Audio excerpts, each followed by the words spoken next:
கிறிஸ்தியேசுக்குள் மிகவும் பிரியமான சகோதர சகோதரிகளே, நம்முடைய பிதாவாகிய தேவனோட நாமத்தினாலும் அருமை இரட்சகர் கர்த்தர் இயேசுவோட நாமத்தினாலும் அன்பையும் மற்றும் வாழ்த்துக்களை தெரிவித்துக் கொள்கிறேன்.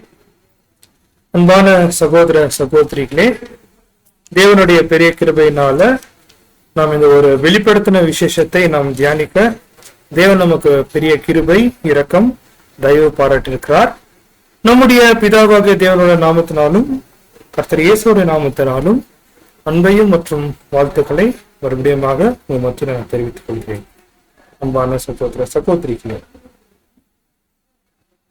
அன்பான சகோதர சகோதரிகளே, இந்த ஒரு வெளிப்படுத்தின விசேஷத்தை தியானத்துல நாம் தியானிக்க போகிற அத்தியாயம் 4வது அதிகாரத்தை நம்ம தியானிக்க போறோம். 4th chapter. நம்ம கடந்த வாரமே இந்த ஒரு காரியங்களை நம்ம பார்த்தோம். வெளிப்படுத்த விசேஷத்தை நம்ம 3 பிரிக்கும் போது, 3 பாகங்களா பிரிக்கும் போது, முதல் 13 அதிகாரம் சுவிசேஷ யுகம் முழுவதும், அப்படின்னா சுவிசேஷ யுகம் மற்றும் இந்த ஒரு சுவிசேஷ யுகத்தின் அறுவடை, இது முழுவதும் என்ன ஆகுதுன்னு பார்க்கும்போது அது கவர் ஆகுது நம்ம பார்க்கிறோம். இது முதல் பாகம். இரண்டாவது பாகம் நம்ம பார்க்கும்போது 14-19, இது சுவிசேஷ யுகத்துடைய அறுவடை. ரொம்ப சுருக்கமா சொல்லணும்னா 7ஆம் சபை மாத்திரம் கவனிக்கக்கூடிய காரியங்கள், 7th சர்ச் பீரியட் மாத்திரம் கவனிக்கக்கூடிய காரியங்கள், உண்மையான மெய் சபை, ஆவினால் ஜனிப்பிக்கப்பட்ட புதிய சிருஷ்டிகள், அவங்களுடைய ஓட்டம் எப்படி இருக்கும், அவங்களோட ஓட்டத்துடைய முடிவு எப்படி இருக்கும், அவங்க ஓட்டத்தோடைய முடிவு பிறகு பாபிலோனுக்கு வரக்கூடிய அழிவு, இதெல்லாம் என்ன ஆகும்னு பார்க்கும்போது 14-19ஆம் அதிகாரம் இருக்கும். முழுவதுமாக அது என்ன ஆகும்னா கவர் ஆகும். கடைசி பாகம் 3வது பாகம் 20-22. இந்த ஒரு பாகங்கள் நம்ம தியானிக்கும் போது அன்பான சகோதர சகோதரிகளே, தேவ ராஜ்யத்தோட கண்ணுக்கு தெரிகிற பாகம் முழு 1000 வருஷம், 1874 அந்த ஒரு 1000 வருஷம் துவங்கினாலும் விசேஷமாக அந்த ஒரு கண்ணுக்கு தெரிகிற பாகம் அது எப்படி இருக்கும், அது தூங்கும் போது என்னென்ன காரியங்கள் நடக்கும், இதெல்லாம் நம்ம என்ன பண்ண போறோம்னா அன்பானவர்களே, ரொம்ப விசேஷமாக கடைசி 3 அதிகாரத்துல நம்ம பார்த்து இந்த ஒரு வெளிப்படுத்தல் முடிவுக்கு வருது நம்ம கவனிக்கிறோம் அன்பானவர்களே. அந்த வகையில இது ஏன் நம்ம இந்த ஒரு காரியத்தை நம்ம மறுபடியுமாக நம்ம ரிப்பீட் பண்றோம்னு பார்க்கும்போது, முதல் 13 அதிகாரம் அப்படின்னு சொல்லும் போது முதல் பாகம் அது சுவிசேஷ யுக முழுவதும் 6 சபை காலம் பிளஸ் 7வது சபை காலம். 7வது சபை காலம் சொல்லும் போது அது விசேஷம் தான், அது ரொம்பவே விசேஷம் தான். அது 7வது சபை காலம் அன்பான சகோதர சகோதரிகளே. இந்த ஒரு காரியத்தை நம்ம தியானிக்கும் போது இந்த நாள்ல இருந்து நம்ம எந்த அதிகாரத்துக்குள்ள நம்ம நேரடியா கடந்து போறோம்னா 4வது அதிகாரம் 4th சாப்டர். இந்த ஒரு 4th சாப்டர் எப்படி துவங்குது கவனிக்கும் போது, இது 4 மற்றும் 5 அதிகாரம் ஒன்னா சேர்ந்து 7 முத்திரைக்கு ஒரு முன்னுரையா இந்த 2 அதிகாரம் காணப்படுது. 4th and 5th சாப்டர் வெளிப்படுத்தின விசேஷத்துல 7 முத்திரைகளுக்கு ஒரு முன்னுரையாக, ஒரு இன்ட்ரோடக்ஷனாக இது இருக்குது நம்ம பார்க்கிறோம். இது அப்படியே நம்ம வரிசை படுத்தும் போது அந்த ஒரு 7 முத்திரைகள் அது வசன பிரகாரம் எப்படி அது வருதுன்னு நம்ம ஸ்லைட்ல போட்டிருக்கோம். நம்ம அந்தந்த ஒரு முத்திரை வரும்போது நம்ம என்ன பண்ணலாம்னா நம்ம ரொம்ப டீட்டெயிலா நம்ம கவனிக்கலாம் அன்பான சகோதர சகோதரிகளே. இப்போ 4 மற்றும் 5 அதிகாரம் 7 முத்திரையோட முன்னுரை, இல்ல 7 முத்திரைக்கான ஒரு இன்ட்ரோடக்ஷன் அப்படின்னு சொல்லும் போது இந்த 4 மற்றும் 5 அதிகாரத்துல என்ன இருக்கு அது நம்ம கவனிக்கும் போது அன்பான சகோதர சகோதரிகளே, இந்த வெளிப்படுத்தின விசேஷத்தை நம்ம ரொம்ப கொஞ்சம் கூர்ந்து கவனிக்கும் போது எப்படி அது பிரிக்கப்பட்டிருக்கு அதை நம்ம கவனிச்சிட்டோம்னா நமக்கு இது ஒரு தெளிவான ஒரு முன்னரை கிடைக்குது நம்ம பார்க்கிறோம். இப்ப நீங்க இந்த ஸ்லைட்ல நீங்க கவனிக்கும் போது அன்பானவர்களே, முதல் 3 அதிகாரம் 7 சபை குறித்தான ஒரு பொதுவான ஒரு அறிமுகம். first 3 chapter. Next 4ல இருந்து 8 வந்து முத்திரை பத்தி பேசக்கூடிய அதிகாரங்கள். 8ல இருந்து 11 வந்து எக்காலம் குறித்து பேசக்கூடிய காரியங்கள். சோ இது 3 நம்ம கவனிக்கும் போது என்ன காரியம் பேசுதுன்னா ஒரே விஷயம் தான் பேசுது. 3 ஒரே விஷயம் தான் பேசுது. அது என்ன ஒரே விஷயம் பார்க்கும்போது 7 சபை காலம், 7 சர்ச்சஸ் எப்படி கடந்து போகணும், 7 சர்ச்சஸ் எப்படி கடந்து போகணும் வெவ்வேறு கோணத்துல. ஆனா இது ஏனோ எப்படி, அதாவது இந்த ஒரு 3 பாகம் நம்ம பார்த்தோம் இல்லைங்களா. 7 சபை காலம், அதாவது குத்து விளக்கு மத்தியில ஒரு நபர் நிக்கிறது, 7 முத்திரை, 7 எக்காலம். இது 3 வந்து ஒரே காரியத்தை பத்தி தான் பேசுது, ஆனா வெவ்வேறு கோணத்துல. இதுக்கு எல்லாம் எது ஆரம்பம்னு பார்க்கும்போது கர்த்தர் இயேசுவோடைய முதல் வருகை தான் ஆரம்பம். கர்த்தர் இயேசுவோடைய முதல் வருகையிலிருந்து அந்த சுவிசேஷ யுகம் துவங்கி அந்த சுவிசேஷ யுகத்துல நடக்கக்கூடிய எல்லா அனுபவம் தான் இந்த குத்துவிளக்கு, 7 முத்திரை, 7 எக்காலங்களா இருக்க நம்ம பாக்குறோம். அன்பான சகோதர சகோதரிகள், இது ஏன் முக்கியம்? இது ஏன் முக்கியம் அப்படின்னு பார்க்கும்போது 3 ஒரே விஷயம் தான் பேசுது, ஆனா வெவ்வேறு கோணத்துல பேசுறதுனால அந்த வெவ்வேறு கோணங்கள் தான் அது என்னன்னு நம்ம இன்னைக்கு தியானிக்க போறோம். அதுலயும் விசேஷமாக இந்த 7 முத்திரைகள் வந்து ரொம்ப பெரிய ஒரு பகுதியா காணப்படுது. அப்படின்னா அந்த குத்து விளக்கு மத்தியில இருக்கிறவர் நம்ம பார்த்தோம் இல்லைங்களா. 1ஆம் அதிகாரம், 2ஆம் அதிகாரம், 3ஆம், வெறும் 3 அதிகாரம் தான். எக்காலங்கள் பார்க்கும்போது 8, 9, 10, 11 4 அதிகாரம். ஆனா இந்த ஒரு முத்திரைகள் வந்து 4, 5, 6, 7, 8 5 அதிகாரம் என்ன ஆகுதுன்னு பார்க்கும்போது ஏறக்குறைய கவர் ஆகுறதுனால இது கொஞ்சம் பெரிய ஒரு சப்ஜெக்டா தான் காணப்படும். நல்லா நம்ம கவனிக்கலாம். ஏன் இது இந்த அளவுக்கு நீண்டிய ஒரு பெரிய சப்ஜெக்டா, ஒரு பெரிய காரியமா வெளிப்படுத்தின விசேஷத்துல எழுதியிருக்கிறாங்க. கவனிக்கும் போது இதுக்குள்ள நம்ம போகும்போது அன்பான சகோதர சகோதரிகளே நிறைய ஆச்சரியமான சத்தியங்கள் காணப்படும். இத வெளிப்படுத்தின விசேஷத்துல நம்மளுடைய மூத்த சகோதரர் ஒருத்தர் எழுதும் போது இந்த முத்திரை குறித்து ஒருத்தர் தியானிச்சாங்கன்னா அவங்களுடைய ஆவிக்குரியமான திருப்திய ஒருத்தர் அடைஞ்சிடலாம். ஒரு ஸ்பிரிச்சுவல் சாட்டிஸ்பாக்சன் இந்த ஒரு முத்திரையில இருக்கும். அப்படின்னா இதுக்குள்ள என்ன இருக்கு, இந்த 7 முத்திரைக்குள்ள என்ன இருக்கு அப்படின்னு நம்ம கவனிக்கும் போது அன்பான சகோதர சகோதரிகளே, அந்த முதல் பாகம் நம்ம பார்த்தோம் இல்லைங்களா. அந்த 7 முத்திரைக்கு முன்பாக வந்த முதல் பாகத்துல குத்து விளக்கு மத்தியில இருக்கிறவர் அவர் என்ன செய்தி சொன்னார், அதை நம்ம ஃபர்ஸ்ட் நம்ம கவனிச்சிட்டோம்னா முத்திரையில என்ன செய்தி நம்ம கண்டுபிடிச்சிடலாம். இந்த குத்து விளக்கு மத்தியில இருக்கிறவர் அவர் என்ன செய்தி சொல்ல வந்தாருன்னு பார்க்கும்போது கர்த்தர் இயேசு குத்து விளக்கு மத்தியில கையில 7 நட்சத்திரங்கள் சுமந்து கொண்டு அந்த 7 நட்சத்திர வாயிலாக 7 சபை தூதர்கள் என்ன இந்த ஒரு ஆதி சபையில இல்ல சபையோட வரலாற்றுல என்னென்ன பிரச்சனை வரும்னு கர்த்தர் இயேசுவே அவர் என்ன பண்றாருன்னு பார்க்கும்போது நேரடியா அவர் வந்து சந்திக்கிறாரு. இது முதல் விஷயம். அங்க வரக்கூடிய பிரச்சனைகள், உபதேசத்துல வரக்கூடிய பிரச்சனைகள் இதெல்லாம் வந்து அட்ரஸ் பண்றாரு. சொல்லிட்டு ஒரு தீர்வு என்ன கொடுக்குறாருன்னு பார்க்கும்போது ஒருத்தர் இந்த காரியத்தை எப்படி ஜெயம் கொள்ளலாம் அப்படின்னு அது முதல் 3 அதிகாரத்துல வந்து இது வந்து வெளிப்படுத்தின விசேஷத்துல எழுதப்பட்டிருக்கு. சரிங்களா. அப்படி இந்த முதல் 3 அதிகாரத்துல வந்து யார் இது ஒரு காரியத்தை சொல்லியிருக்கிறாங்கன்னா ரொம்பவே முதிர்ந்தவர், இந்த பாதையில ஓடி ஜெயம் கொண்டவர் யாருன்னா நம்மளுடைய ஆண்டவராக இருக்கிற இயேசு கிறிஸ்து.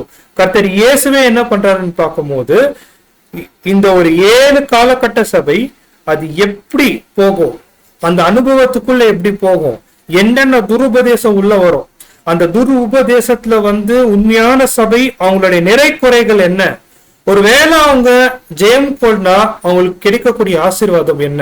இது எல்லாமே கர்த்தர் இயேசு என்ன பண்றாருன்னா ஒரு சீக்வன்ஸா என்ன நடக்க போகுதுன்னு தெளிவா எக்ஸ்பிளைன் பண்ணிடுறாரு. முதல் 3 அதிகாரத்துல 7 சபையோடைய அந்த ஒரு இன்ட்ரோடக்ஷன்ல. அன்பான சகோதர சகோதரிகளே, அப்படின்னா முதல் 3 அதிகாரம் யாருடைய பார்வையிலிருந்து சபை பார்க்கிறார்னா கர்த்தர் இயேசுவோடைய பார்வையிலிருந்து, ஜீசஸோடைய பார்வையிலிருந்து, கர்த்தர் இயேசுவோடைய பார்வையிலிருந்து 7 சபைகள் அவங்க எப்படி கடந்து போவாங்க, அவங்களுடைய நிறைக்குறை என்ன, இது எல்லாமே கர்த்தர் இயேசு நேரடியா பார்க்குவார். இது முதல் 3. இப்ப நெக்ஸ்ட் 2வது பாகம் 7 முத்திரைகள், 4-8 வசனங்கள், 8 அதிகாரங்கள். இந்த ஒரு 5 அதிகாரத்துல இது எப்படி கடந்து போகுதுன்னு பார்க்கும்போது இது மாதிரி சத்தியம் எனக்கூடிய ஒரு மாபெரும் விஷயம் சபைக்குள்ள சத்தியத்தோட தாக்கம் வரும்போது ரொம்ப கூர்ந்து கவனிங்க. சத்தியத்தோட தாக்கம் சபைக்குள்ள வரும்போது இந்த உலகத்துல என்னென்ன காரியம் நடக்கும், சோ இந்த உலகத்துல என்னென்ன காரியம் நடக்கும் சரிங்களா, எஃபெக்ட் என்னென்ன ஆகும், அது எப்படி நம்ம கவனிக்கும் போது உண்மையான சபையில இல்லைங்களா, உண்மையான சபையில என்னென்ன காரியம் நடக்கும், இது எப்படி நம்ம புரிஞ்சுக்கலாம்னு கவனிக்கும் போது அன்பான சகோதர சகோதரிகளே, நம்மளுடைய பர்சனல் எக்ஸ்பீரியன்ஸ், அதாவது மெய் திருச்சபை அவங்க பற்றி அவங்களே சொல்லக்கூடிய சாட்சியா காணப்படுது இந்த 7 முத்திரைகள். உண்மையான சபை உண்மையான சபை அவங்க பத்தியான எக்ஸ்பீரியன்ஸ் அவங்க சொல்றாங்க. அவங்க எப்படி சொல்றாங்கன்னு பார்க்கும்போது முதல் சபைக்குள்ள ஒரு துர் உபதேசம் வந்துடுச்சு. அந்த துர் உபதேசத்தை இவங்க எப்படி எதிர்த்தாங்க, அதுக்கான இவங்க என்னென்ன முயற்சிகள் பண்ணாங்க, அந்த போராட்டம் எப்படி இருந்துச்சு, அந்த போராட்டத்தை மத்தியில இவங்க எப்படி அதை மேற்கொண்டாங்க. இது எந்த ஒரு பார்வையில நம்ம பார்க்கிறோம்னா 7 முத்திரைகள். அப்படின்னா அன்பான சகோதர சகோதரிகளே, இந்த 7 முத்திரைகள் எனக்கூடிய ஒரு சப்ஜெக்ட் நம்ம தியானிக்கும் போது ஒரு காரியத்தை நம்ம மைண்ட்ல நல்லா வச்சுக்கலாம். அந்த 7 முத்திரையை வாங்குறது யாருன்னா கர்த்தர் இயேசு தான். இன்னும் கொஞ்ச நேரத்துல தியானிக்க போறோம் அது குறித்து மேலோட்டமா. அப்படி அந்த முத்திரையை வாங்குற கர்த்தர் இயேசு ஒவ்வொரு முத்திரையா அவர் ஒடிக்கும் போது, ஒவ்வொரு சீல ஒடிக்கும் போது அது எதை குறிக்குதுன்னா, இப்ப முதல் சீல் ஒடிக்கிறார் அப்படின்னா முதல் சபையோடைய க்ளோசிங் எக்ஸ்பீரியன்ஸ், அந்த சபையோடைய முடிவு பகுதியில அந்த பரிசுத்தவான்கள் எப்படி மேற்கொண்டாங்க. 2வது சீல் ஒடிக்கிறார் அப்படின்னா சிமர்னா சபையோடைய முடிவுல எப்படி அவங்க மேற்கொண்டாங்க. அப்படி ஒவ்வொரு சீல் ஒடிக்க ஒடிக்க ஒடிக்க எதை குறிக்குதுன்னா அந்த சீலோடைய சபை காலத்தோடைய க்ளோசிங் பார்ட், முடிவு. அந்த நேரத்துல அங்க வாழ்ந்த பரிசுத்தவான்களோட மனநிலை எப்படி இருந்துச்சு, அவங்க முற்றிலுமா ஜெயம் கொள்ளுகிறதுக்கு அவங்க எடுத்த பிரயாசங்கள், இதெல்லாம் எங்க வருதுன்னு பார்க்கும்போது 7 முத்திரைகள். அப்படின்னா 7வது முத்திரை ஒடிக்கப்படுது அப்படின்னு சொன்னா என்ன அர்த்தம், 7வது சபை என்ன ஆகுது, முடிவுக்கு வருது. அப்படி 7வது சபை முடிவுக்கு வரும்போது அங்க நடக்கக்கூடிய சூழல் எப்படி இருக்கும். இப்ப நமக்கு ஒரு தெளிவு வச்சிருக்கோம். அந்த ஒரு குத்து விளக்கு மத்தியில இருக்கிறதுக்கும் 7 சபை, குத்து விளக்கு மத்தியில கர்த்தர் இயேசுவோட பார்வை, 7 முத்திரைகள் உண்மையான சபையோட பார்வை. ஒவ்வொரு முத்திரையை ஒடிக்கும் போது என்ன நடக்குதுன்னா அந்த சபையோடைய முடிவுல அந்த பரிசுத்தவான்கள் எடுக்கக்கூடிய கால், அந்த பரிசுத்தவான்கள் எடுக்கக்கூடிய ஸ்டெப், அவங்க எப்படி அந்த ஒரு சிச்சுவேஷனை மேற்கொண்டாங்க. சோ இதுதான் நம்ம கவனிக்கும் போது அந்த 7 முத்திரைகள்ல காணப்படுது நம்ம பார்க்கிறோம். நெக்ஸ்ட், இது ரொம்ப இன்ட்ரெஸ்டிங்கான பாயிண்ட். 7 எக்காலங்கள், 7 எக்காலங்கள். இது ரொம்பவே ஆச்சரியமான சத்தியம். இந்த 7 எக்காலங்கள் யாருக்கு நேரடியா சம்பந்தப்பட்டதுன்னா கர்த்தர் இயேசுக்கு இல்ல, சபைக்கு இல்ல. சத்தியம் வெளியே வந்ததுனால இந்த உலகத்துக்கு வரக்கூடிய பாதிப்பு தான் 7 எக்காலங்கள். அப்படின்னா என்ன அர்த்தம்னு கவனிக்கும் போது 7 எக்காலங்கள் அப்படின்னு சொல்லும் போது அன்பான சகோதர சகோதரிகளே, இந்த சத்தியம் அது ஊதப்படும் போது, அது பெரிய அளவுல அது வெளிப்படும் போது, அந்த தூதர்கள் அந்த ஒரு வெளிப்படுத்தும் போது அங்க என்ன ஆகுதுன்னு பார்க்கும்போது மத ரீதியாக ஒரு பிரச்சனை உருவாகுது. உண்மையான சத்தியம் வெளியே வந்தா அங்க ஒரு பிரச்சனை உருவாகுது. யாருக்கு? உலகத்துக்கு, அந்த அமைப்புகளுக்கு. இதுதான் எக்காலம் குறிக்குது. அப்படின்னா 3 பார்வையில நம்ம கவனிக்கும் போது இதை வெளிப்படுத்தின விசேஷம், முதல் 3 அதிகாரம் இயேசு கிறிஸ்துவோடைய பார்வையில, 2வது 4-8 2வது பகுதி சபையோடைய பார்வையில, 3வது 8-11 அதிகாரம் சத்தியம் வெளியே வந்ததுனால உலகத்துக்கும் கிறிஸ்தவ மண்டலத்துக்கும் வந்த பாதிப்புகள். சத்தியம் எங்க வருதோ அங்க என்ன ஆகுது? பொய்யான அமைப்புகளுக்கு எப்பவுமே என்ன ஆகுதுன்னா பிரச்சனை. அதுதான் நம்ம இந்த ஒரு 7 எக்காலத்துல நம்ம தியானிக்க போறோம் அன்பான சகோதர சகோதரிகளே.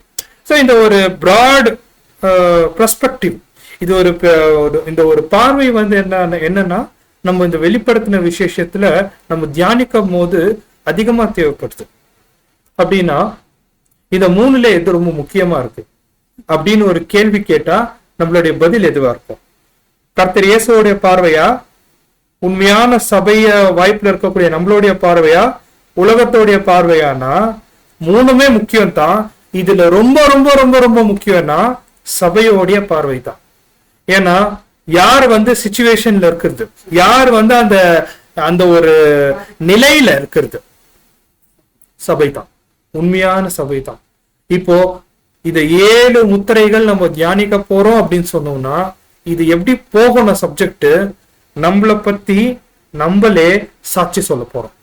இது இப்படித்தான் போகும் இந்த அழைப்பு.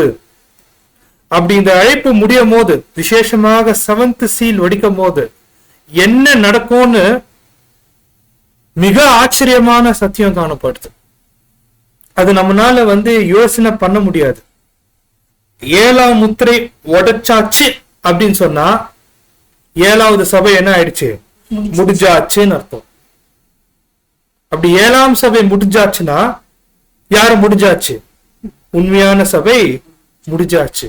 அப்படி அந்த உண்மையான சபை 1,44,000 கடைசி நபர்கள் அவங்க முடிவுக்கு வந்துட்டாங்க அப்படின்னு சொல்லும் போது என்ன ஆகும் இந்த உலகத்துல? அது ஒரு பக்கம் இருந்தாலும் அந்த முடிக்கிற அந்த தருணத்துல உண்மையான சபையோட மனநிலை எப்படி இருக்கும்? அந்த சபை வாய்ப்பை இழந்தவங்களுடைய மனநிலை எப்படி இருக்கும்? இதெல்லாம் தான் நம்ம என்ன பண்ண போறோம்னா 7 முத்திரையில ரொம்ப டீட்டெயிலா தியானிக்க போறோம் அன்பான சகோதர சகோதரிகளே. சோ இதெல்லாம் நம்ம கவனிக்கும் போது ஒரே ஒரு விஷயத்த நம்ம உறுதியா சொல்லலாம், எதுலயும் கால கணக்குகள் இல்ல, டேட் எதுவுமே இல்லை, ஆனா நிகழ்வுகள் தான் நம்ம தியானிக்க போறோம். இந்த மாதிரி 7ஆம் முத்திரை ஒடிக்கும் போது அந்த உண்மையான சபையோடைய மனநிலை எப்படி இருக்கும், அதை இழந்தவங்களுடைய மனநிலை எப்படி இருக்கும், ரொம்ப சீரியஸா கவனிக்க போறோம். இதுக்குள்ள எந்த ஒரு குரோனாலஜியோ இல்ல எந்த ஒரு டேட்டோ இல்ல எந்த ஒரு கால கணக்கோ இதுக்குள்ள இல்ல, ஆனா நிகழ்வுகள் ரொம்ப கிளியரா இருக்கு. 7th சர்ச் க்ளோஸ் ஆகும் போது இந்த மாதிரில தான் நடக்கும். அப்படி நடக்கும் போது நம்மளுடைய மனநிலை எப்படி இருக்கணும் அன்பான சகோதர சகோதரிகளே? உண்மையான சபையோடைய பார்வையில, ரொம்ப சுருக்கமா சொல்லணும்னா நம்மளுடைய பார்வையில, ஒருவேளை நம்மளுடைய வாழ்க்கை இந்த வெளிப்படுத்தின விசேஷம் போல இருந்துச்சுன்னா நம்ம சாட்சி எப்படி இருக்கும்? இந்த புஸ்தகத்துல எழுதுந்து போலதான் இருக்கும் அன்பான சகோதர சகோதரிகளே. சோ இந்த ஒரு அறிமுகத்தோட நம்ம என்ன பண்ணலாம்னு பார்க்கும்போது இந்த 4ஆம் அதிகாரத்துக்குள்ள நம்ம நேரடியா கடந்து போகும்போது நம்ம சொன்ன மாதிரி 4th and 5th சாப்டர் இது அப்படியே நம்ம என்ன பண்ணோம்னா ஒன்னா தான் பார்க்கணும், தனித்தனியா பிரிச்சு நம்ம பார்க்க முடியாது. சோ அந்த வகையில இந்த ஒரு 4வது அதிகாரத்துல என்ன இருக்கு, 5வது அதிகாரத்துல என்ன இருக்கு கவனிக்கும் போது, பொதுவாக வெளிப்படுத்தின விசேஷம் 4வது அதிகாரம் அப்படின்னு சொன்னாலே இது யாருடைய அதிகாரம் நம்ம கவனிக்கும் போது பிதாவாகிய தேவனுடைய அதிகாரம். கம்ப்ளீட்டா வந்து 4th சாப்டர் வந்து இது மொத்தமே யார பத்தி பேசுதுன்னா தேவனை பத்தி தான் பேசுது. த்ரோன் சீன், சிங்காசனத்தோடைய காட்சி. நம்மளுடைய மூத்த சகோதரர்கள் இந்த 4வது அதிகாரத்தை அவங்க டைட்டில் கொடுக்கும் போது சிங்காசனத்தோடைய காட்சி. இந்த சிங்காசனத்தோடைய காட்சியில தேவனுடைய அந்த குணலட்சணம் என்ன ஆகுதுன்னு பார்க்கும்போது பிரதிபலிக்கக்கூடிய அதிகாரம் தான் இந்த 4வது அதிகாரம். அப்படின்னா 5வது அதிகாரத்துல என்ன இருக்கு கவனிக்கும் போது, அன்பான சகோதர சகோதரிகளே, பிதாவாகிய தேவன் அவருடைய சிங்காசனம், அது அவருடைய ஆட்சி, அது இல்லைங்களா, அவருடைய அதிகாரம். இந்த அவருடைய அதிகாரத்தை வந்து யார் கையில ஒப்பு கொடுக்கிறாருன்னு பார்க்கும்போது ஆட்டுக்குட்டியானவருடைய கையில. இதுதான் 5வது அதிகாரம். அப்படின்னா 4வது அதிகாரத்துக்கும் 5வது அதிகாரத்துக்கும் ஒரு மிகப்பெரிய கனெக்ஷன் இருக்கு. அந்த கனெக்ஷன் என்னன்னு பார்க்கும்போது அன்பான சகோதர சகோதரிகளே, பழைய ஏற்பாட்டு காலத்துல முழுவதுமா நீங்க பாத்தீங்கன்னா தேவன் தான் அதிகாரியா இருந்தாரு. கர்த்தர் இயேசு எப்படி இருந்தாரு? மேற்பார்வையாரா இருந்தார். மேற்பார்வையாளர், அட்மினிஸ்ட்ரேட்டரா. பிதாவாகிய தேவன் ஏதாவது ஒரு செய்தி சொன்னார்னா கர்த்தர் இயேசு அப்படியே சுமந்து கொண்டு போய் யார்கிட்ட பேசணுமோ அந்த ஒரு தகவலை சொல்லிடுவார். பிதாவாகிய தேவன் என்ன சொல்றாரோ கர்த்தர் இயேசு லோகோசா அந்த ஒரு காரியங்களை வனாந்திரத்தை சுமந்து கொண்டு போகணுமா அந்த ஜனங்களை வனாந்திரத்துக்கு கொண்டு போவாரு. இந்த மாதிரி கர்த்தர் இயேசு என்ன பண்ணுவார்னா தேவன் அதிகாரியா இருந்து என்னெல்லாம் சொல்றாரோ கர்த்தர் இயேசு மேற்பார்வையாக அவர் என்ன பண்ணுவார்னா வழி நடத்தின்னு போவாரு. இது பழைய ஏற்பாட்டு காலத்துல. அந்த சுபாவங்கள் எப்படின்னு 4th சாப்டர்ல பேசுது. தேவனுடைய அந்த அதிகாரத்துவம் எப்படி பழைய ஏற்பாட்டு காலத்துல ஜனங்களை வழி நடத்தின்னு போச்சு. நல்லா இதெல்லாம் நீங்க நல்லா மைண்ட்ல வச்சுக்கோங்க. காரணம் என்னன்னா அந்த 24 மூப்பர்கள் வந்து பழைய ஏற்பாட்டு காலத்துல இருக்கக்கூடிய தீர்க்க தரிசனங்கள். தேவன் பழைய ஏற்பாட்டு காலத்துல எப்படி வழி நடத்தினாருன்னு நம்ம புரிஞ்சுக்கிறதுக்கு இது ரொம்ப முக்கியமான காரியம். தேவன் தான் அதிகாரி, தேவன் தான் எல்லாம். இந்த மாதிரி தேவன் வழி நடத்தின போன தேவன் எப்ப கர்த்தர் இயேசு அந்த மரணத்துல, சிலுவை மரணத்துல முற்றிலுமாக அவர் ஒப்பு கொடுத்து அவர் மறிச்சாரோ, இப்ப நெக்ஸ்ட் சீன் என்ன மாறுதுன்னா பிதாவாகிய தேவன் ஆட்டுக்குட்டியானவரை கூப்பிட்டுட்டு அவருக்கு அந்த முத்திரைய கொடுக்கிறார். இது வரைக்கும் பிதாவாகிய தேவன் அவர்கிட்ட இந்த அதிகாரத்தை யார் கையில கொடுக்கிறாருன்னா கர்த்தர் இயேசு கையில கொடுக்கிறார். இப்ப சீன் எப்படி மாறுதுன்னா இப்ப அதிகாரம் யார் கையில இருக்குதுன்னா கர்த்தர் இயேசு கையில. அப்ப பிதாவாகிய தேவன் என்ன பண்ற? பிதாவாகிய தேவன் கர்த்தர் இயேசுவை மேற்பார்வையாக இடுகிறார். பிதாவாகிய தேவன் கர்த்தர் இயேசுவை மேற்பார்வையாக இடுகிறார். அப்படின்னா அன்பான சகோதர சகோதரிகளே, இதை குறித்து நம்ம கவனிக்கும் போது நம்ம மெமோரியல் மெடிடேஷன்ல ஒரு காரியத்தை கவனிச்சிருப்போம்.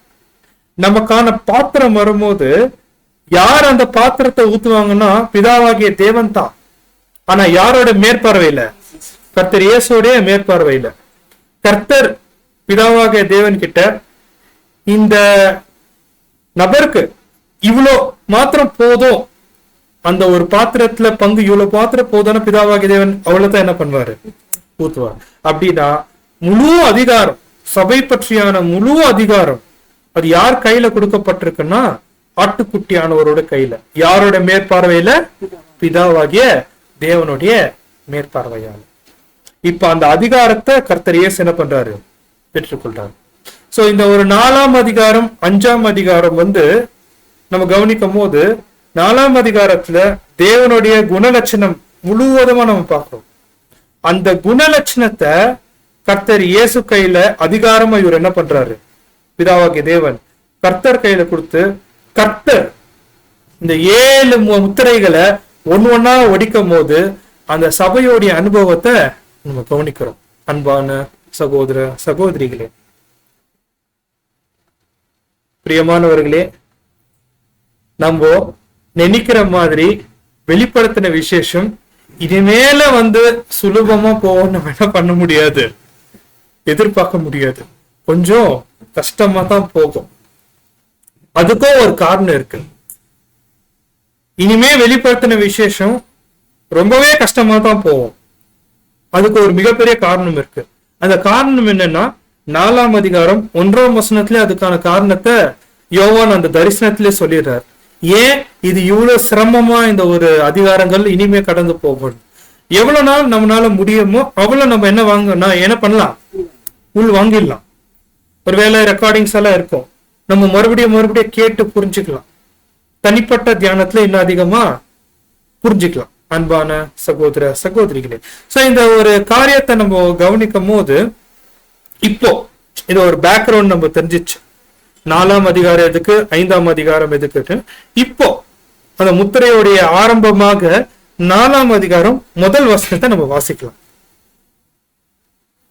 இவைகளுக்கு பின்பு இதோ பரலோகத்தில் திறக்கப்பட்டிருந்த ஒரு வாசலை கண்டேன். முன்னே எக்கால சத்தம் போல என்னுடனே பேச நான் கேட்டிருந்த சத்தமானது, இங்கே ஏறி வா, இவைகளுக்கு பின்பு சம்பவிக்க வேண்டியவைகளை உனக்கு காண்பிப்பேன் என்று விளம்பினது. சோ இந்த இடத்துல நம்ம கவனிக்கும் போது இப்போ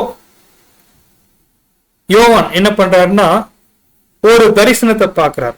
இவைகளுக்கு பின்பு, எவைகளுக்கு பின்புனா அந்த 3ஆம் அதிகாரம் முடிஞ்சிட்டு பிறகு இப்ப தரிசனம் என்ன ஆகுதுன்னா சேஞ்ச் ஆகுது. இவைகளுக்கு பின்பு யோவான் என்ன பார்க்கிறாருன்னா இதோ பரலோகத்தில் திறக்கப்பட்டிருந்த ஒரு வாசலை கண்டேன். பரலோகத்துல என்ன ஆச்சுன்னா ஒரு வாசல் என்ன ஆயிடுச்சுன்னா திறந்துருச்சு. அந்த திறக்கப்பட்ட வாசல்ல இருந்து ஒரு சத்தம் கேக்குது. அந்த சத்தம் எப்படி கேக்குது, முன்னே எக்கால சத்தம் போல என்னுடனே பேசின நான் கேட்டிருந்த சத்தமானது, இங்கே ஏறி வா, இவைகளுக்கு பின்பு சம்பவிக்க வேண்டியவைகளை உனக்கு காண்பிப்பேன் என்று விரும்பினது. சோ வசனம் எப்படி சொல்றதுன்னு பார்க்கும்போது எக்காலம் போல ஒரு சத்தம் கேக்குது. அந்த சத்தத்துல என்ன ஒரு காரியம் சொல்லுதுன்னு பார்க்கும்போது இங்க ஏறி வா, இங்க ஏறி வா, இனிமே நடக்கக்கூடிய காரியத்தை நான் உனக்கு என்ன பண்றேன், நான் உனக்கு தரிசனமா காமிக்கிறேன். சோ இதுதான் நம்ம இன்னைக்கு தியானிக்க போற ஒரு பார்ட். இவைகளுக்கு பின்பு. சோ இவைகளுக்கு பின்பு அப்படின்னு சொல்லும் போது இது தொடர்ச்சியா அந்த குத்து விளக்கு நெக்ஸ்ட் வரக்கூடிய அந்த ஒரு முத்திரை 7 சபை காலகட்டது, 7 சபை காலகட்டத்தோடைய ஒரு அத ஒரு வேற கோணத்துல அதே தான் துவங்குது தவிர 7ஆம் சபை முடிச்சிட்டு இது புதுசா அந்த மாதிரி துவங்குற காரியம் இல்ல. இது முத்திரை எனக்கூடிய கோணத்துல புதுசா ஃப்ரெஷ்ஷா இத ஒரு காரியம் துவங்கும் போது யோவான் இந்த தரிசனத்தை பாக்குறாரு. இந்த தரிசனத்தை பார்க்கும் போது அவரு எங்க கடந்து போறாருன்னு பார்க்கும் போது கர்த்தருடைய நாளுக்குள்ள கடந்து போறாரு. எப்படி அவர் கடந்து போறாருன்னா இந்த ஒரு வசனம் நம்ம தியானிக்கும் போது என்ன சத்தம் கேட்டுச்சு, எக்காலம் போல ஒரு சத்தம் கேட்டுச்சு. இந்த எக்காலம் போல ஒரு சத்தம் முன்பே நம்ம எங்க பார்த்திருக்கிறோம், வெளிப்படுத்தின விசேஷம் 1:10 நம்ம வாசிக்கலாம்.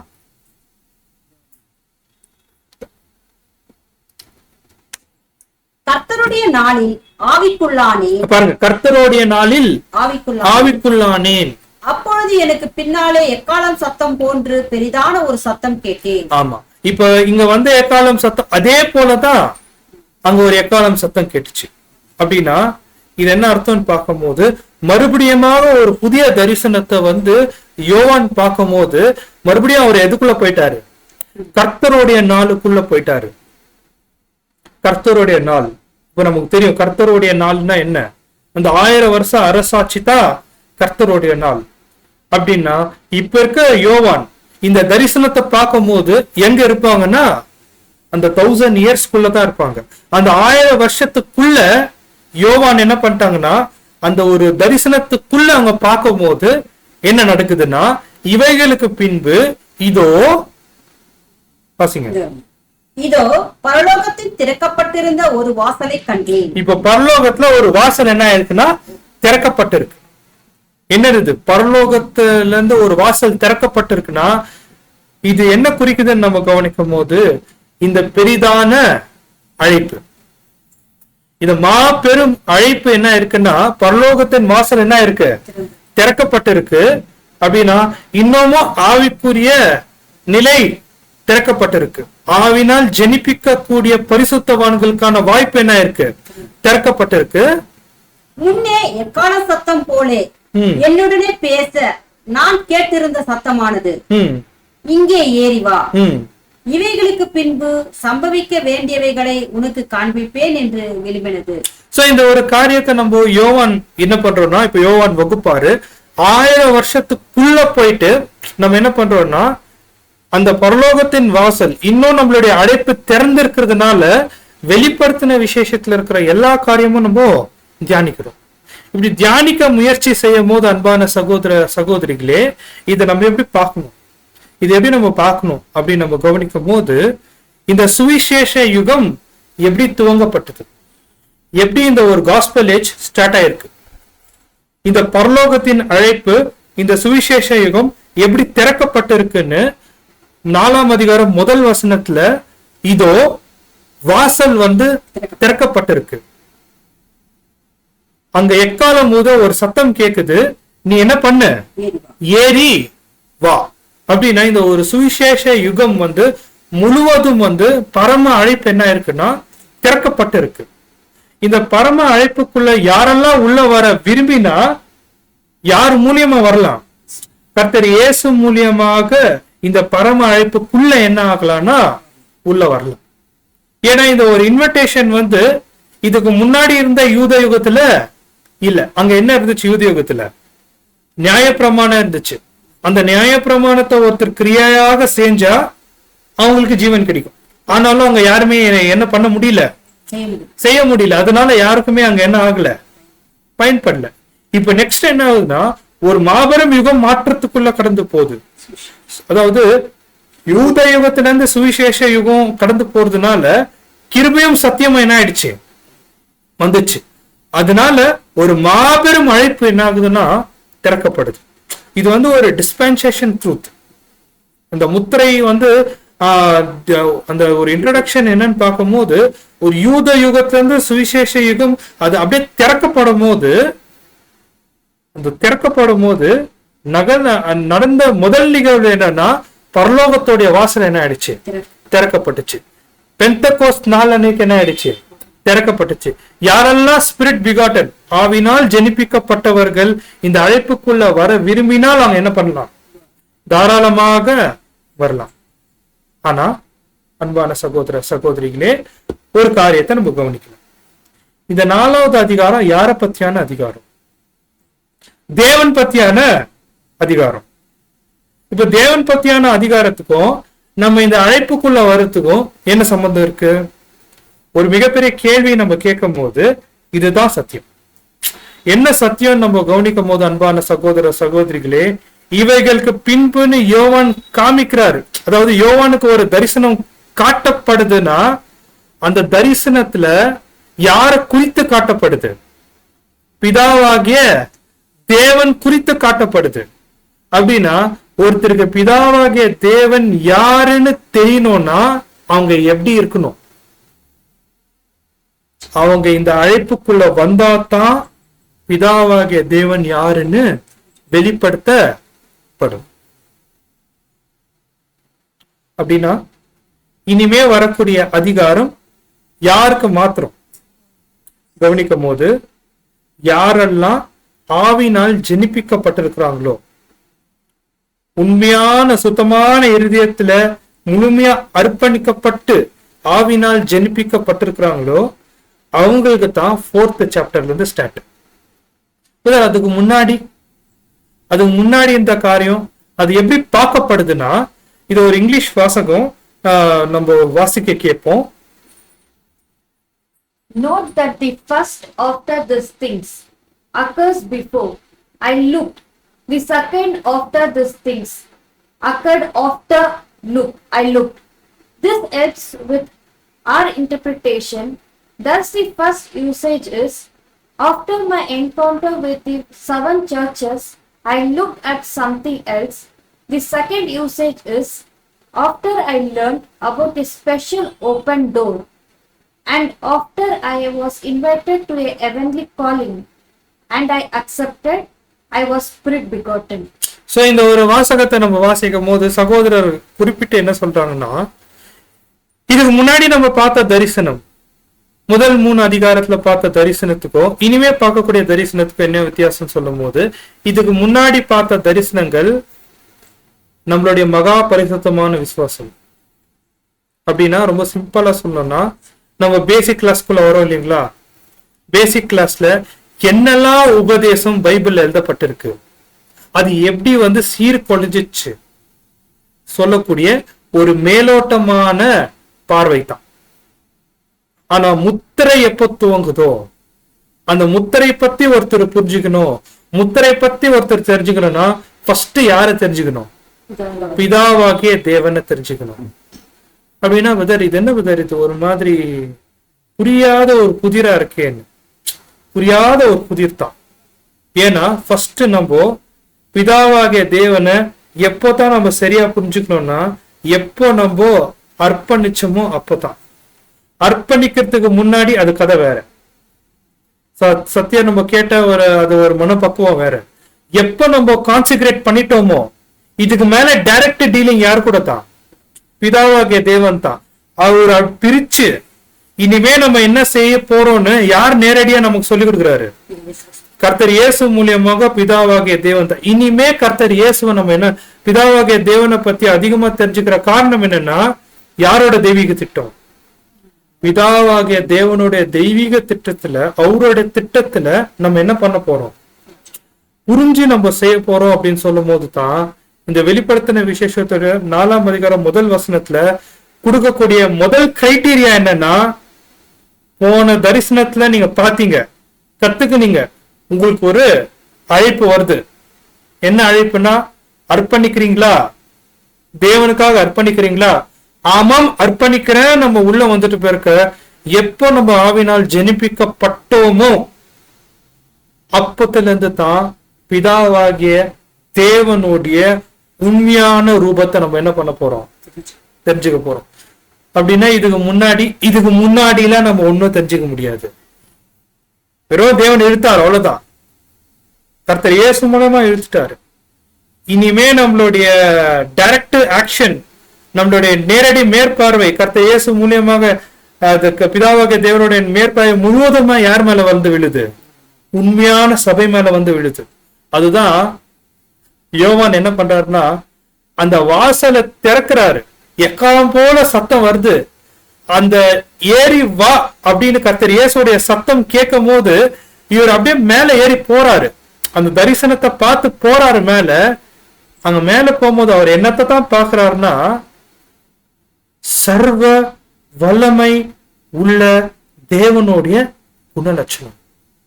இவ்வளோ பிரம்மாண்டமான ஒரு தேவனா, அதுதான் பாக்குறாரு.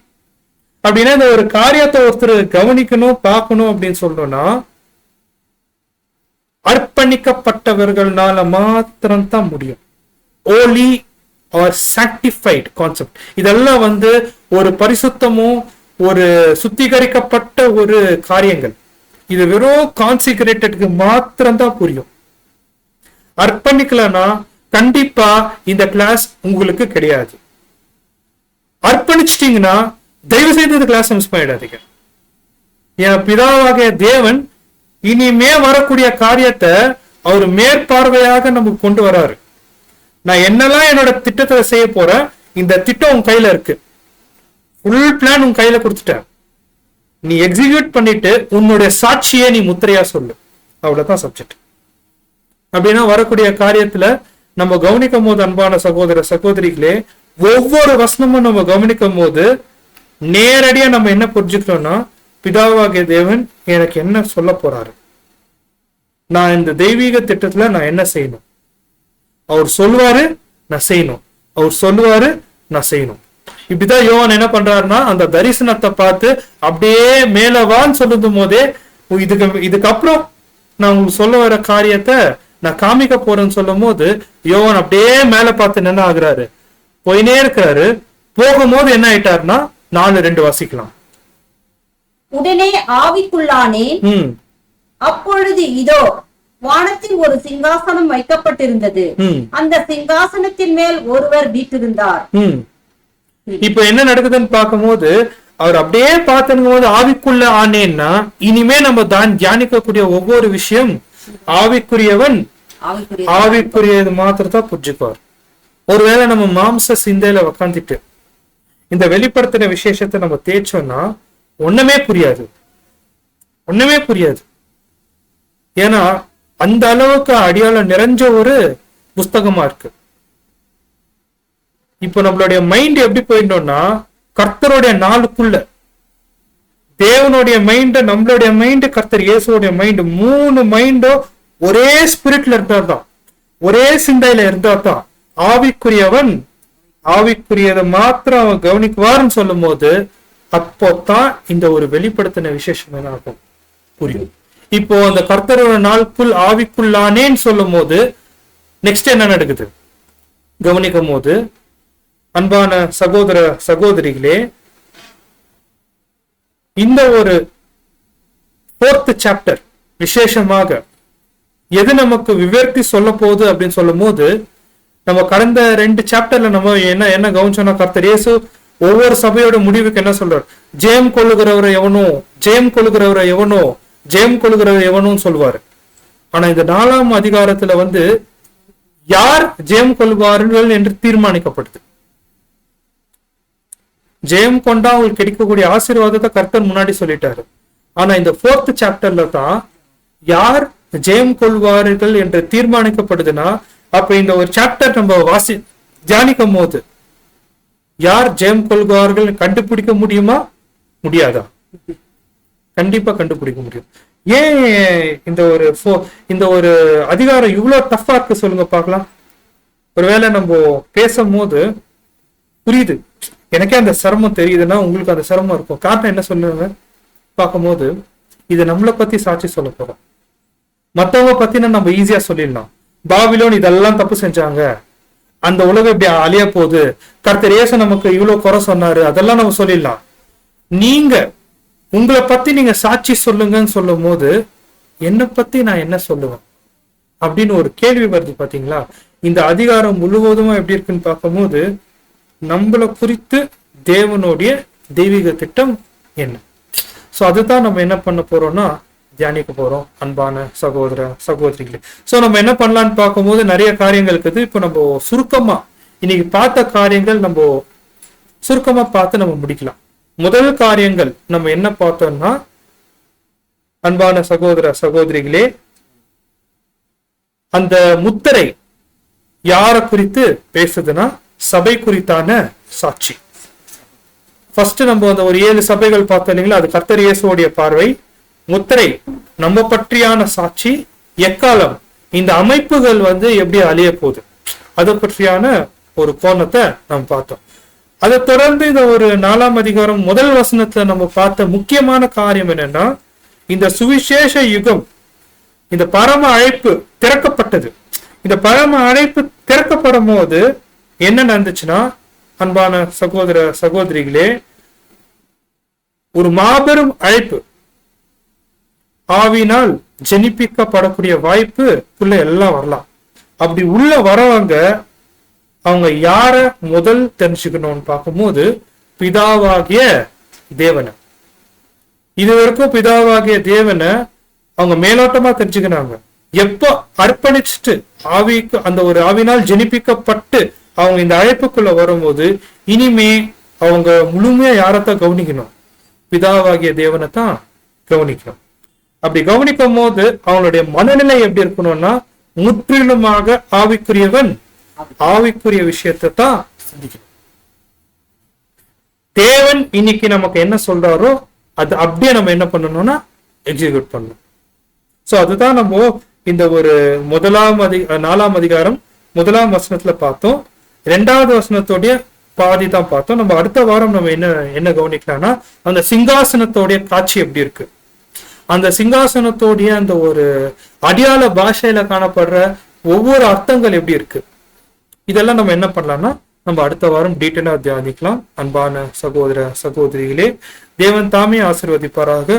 பொறுமையோட கேட்ட அன்புக்குரிய சகோதர சகோதரிகளுக்கு கிறிஸ்து இயேசுக்களாக என்னுடைய அன்பின் வாழ்த்துக்களை தெரிவித்துக் கொள்கிறேன்.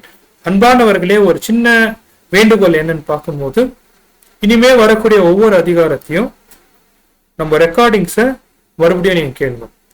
ஒருவேளை உங்களுக்கு டவுட் ஏதாவது இருந்துச்சுன்னா நீங்க கேளுங்க. அதெல்லாம் நம்ம என்ன பண்ணலாம்னா ஒவ்வொரு கிளாஸ்லயும் நம்ம அட்ரஸ் பண்ணிட்டு எவ்வளோ தேவன் நமக்கு எவ்வளவு கிருபை கொடுத்திருக்கிறாரோ அவ்வளவு எளிமையா இதை பிரசன்ட் பண்ண கண்டிப்பா உங்களுடைய ஜெபங்கள் தேவைப்படுது. தேவன் தாமே இந்த ஒரு வார்த்தைகளை ஆசீர்வதிப்பாராக. ஆமென்.